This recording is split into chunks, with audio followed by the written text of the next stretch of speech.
ஆண்களுக்கும் அதே மாதிரி தான், முடி மேலே ஏறிக்கிட்டே போகும் சில பேருக்கு.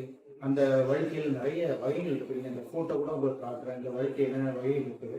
சில பேருக்கு பார்த்தீங்கன்னா முன்னெத்தி ஏறி இருக்கும், சில பேருக்கு உச்சியில அந்த வழுக்க வர ஆரம்பிக்கும், சில பேருக்கு ரெண்டுமே சேர்ந்து ஒரே சமயத்தில் வரும். இந்த மாதிரி பிரச்சனைகளுக்கு தான் நாங்கள் இந்த பிஆர்பிங்கிற ட்ரீட்மெண்ட் உபயோகப்படுத்துகிறோம்.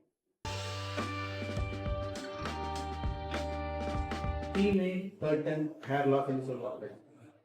அந்த ஃபீமேல் பர்டன் ஹேர் லாஸ்ல 2 வகை இருக்கு. ஒன்று வந்து அந்த முடிக்கு முடி இடைவெளி அதிகமாகிறது, இன்னொன்று முடியினுடைய திக்னஸ் குறையும். நீங்க பாத்தீங்கன்னா நார்மலா ஒரு முடிக்கு இருக்கக்கூடிய டயாமீட்டர் வந்து இந்த அளவு இருக்குன்னா அது வந்து கொஞ்சமாக சுருங்க ஆரம்பிக்கும்.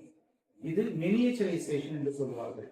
ஸோ இந்த ரெண்டுமே ஃபீமேல் பேட்டர்ன் ஹேர் லாஸ்க்கு உண்டான அறிகுறிகள்.